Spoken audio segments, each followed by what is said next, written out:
American culture is very ambiguous. We don't have a defined cultural identity that people theoretically could assimilate to. So it becomes difficult to say where any lines are, and then you add policy on top of that. You don't think America had like a broad overarching culture?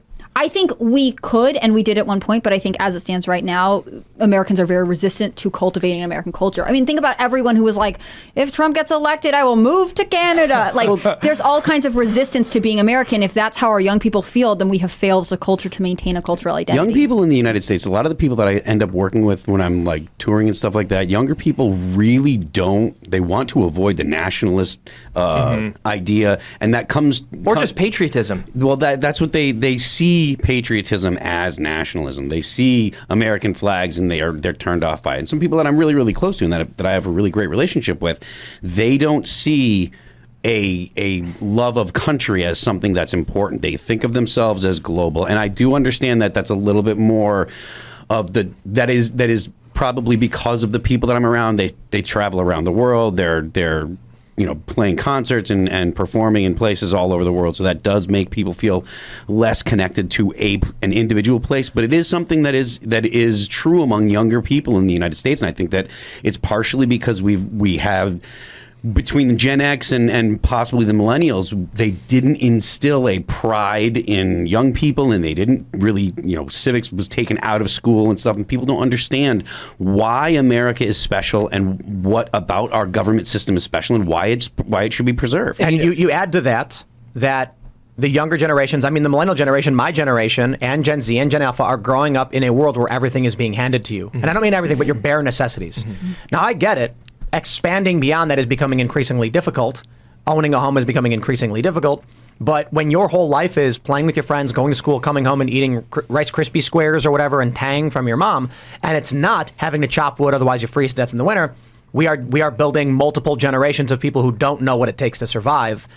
And that breeds entitlement and resentment, and without any sense of community, that's Antifa, it's chaos, it's the far left, it's the woke cult. Well, I think we've also manufactured quite a lot of cynicism, some intentionally and some otherwise. So just to speak to my own experience, people in my generation can probably relate to this. I was 6 when 9/11 happened, and immediately there were just American flags everywhere. Everyone was talking about patriotism and coming together as a country. And then what that was used for was basically to push for these wars that basically everybody now looks back on and says, we're bad for the country. So for a lot of people in my demographic, their first introduction to patriotism and to love of country was abused in such a way to give handouts to the industrial military complex and do things that ultimately were not good for the country. Yeah. So people are less willing to come on board with common projects that actually are good for the nation. That's not new. I mean, young people being disillusioned with America and the flag and not being patriotic, it's not really that new. I mean, we're Gen Xers, and we were raised in the 80s, and we had Ronald Reagan, and I think we were raised in a certain era of greater patriotism.